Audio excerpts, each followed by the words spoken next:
22 अगस्त के बाद यूएससीआईएस ने जो सिटीजनशिप के ऊपर है, जिसे नेचुरलाइजेशन प्रोसेस कहते हैं, वो ज़्यादा स्ट्रिक्ट कर दिया है। और इसके अंदर जो है चंद जो है मज़ीद पॉलिसीज़ को जो है वो स्ट्रिक्ट कर दिया है, जिसके अंदर सबसे पहले आपके नेबरहुड इंटरव्यूज़ होंगे। हाँ जी, जो 1990 से पहले जो है ये नेबरहुड इंटरव्यूज़ हुआ करते थे और अभी वो दोबारा स्टार्ट होंगे। रैंडमली आएँगे, अपने नेबर से पूछा जाएगा कि आपका जो बिहेवियर है, जो आपका एटीट्यूड है, वो कैसा है, किस किस्म के आप इंसान हैं, क्या आप वायलेंस करते हैं, को आप कोई फ्रॉड करते हैं, कोई शोर शराबा करते हैं, आपका जो मोरल कैरेक्टर है वो किस किस्म का है।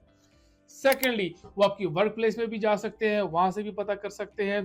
थर्ड, आपके जो है टैक्स कुछ देखेंगे, देखेंगे आपने टैक्स जो है अपना फाइल किया है प्रॉपरली कि नहीं, कोई आपके ऊपर लाइबिलिटीज तो नहीं है, आपने कोई टैक्स चोरी तो नहीं किया। इसके बाद आपका जो है चाइल्ड सपोर्ट तो पेंडिंग नहीं है, कोर्ट की ऑर्डर की बुनियाद के ऊपर आपका कोई चाइल्ड सपोर्ट तो नहीं रहता। और ऑन टॉप ऑफ दैट आपको ये बताना पड़ेगा कि आपने कोई वॉलंटरी होके काम किया है, वॉलंटरीली काम किया है। आप क्या जो है वो अमेरिका की सोसाइटी के लिए क्यों फ्रूटफुल है, कोई आप अच्छे क्यों हैं कि आपको सिटीजनशिप दी जाए।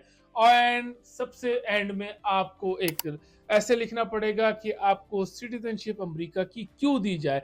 तो आप समझ सकते हैं जितनी मैंने आपको बातें की हैं, ये बातें आपने तमाम पूरी करनी है। अगर अब आप अपना जो है N400 की पटिशन डाल रहे हैं, एप्लीकेशन डाल रहे हैं, ताकि ये चीजें आपके पास होनी चाहिए, जिसके अंदर आपके पास टैक्स के मुकम्मल जो है रिकॉर्ड होना चाहिए। अगर आपके ऊपर कोई चाइल्ड सपोर्ट है, कोई लाइबिलिटी है, वो आपने दिखानी है कि आप किस तरीके से उसको पे करेंगे, पेमेंट करेंगे। अगर आपके ऊपर जो टैक्स की लाइबिलिटी है वो ड्यू है, तो वो आप पेमेंट प्लान उनको दिखाएंगे। इसके अलावा आप अपने पड़ोसियों से जो है वो एफिडेविट लेंगे, अपने वर्क प्लेस से एफिडेविट लेंगे और इनको बताएंगे कि क्यों ये आपको अमेरिका की शहरियत दे। तो अब अमेरिका का शहरी बनना बड़ा मुश्किल हो गया। इसके असूल के लिए आपको ये तमाम चीज़ें पूरी करनी पड़ेंगी और इसके बाद ही आपको जो है यूएस सिटीजनशिप मिल सकती है।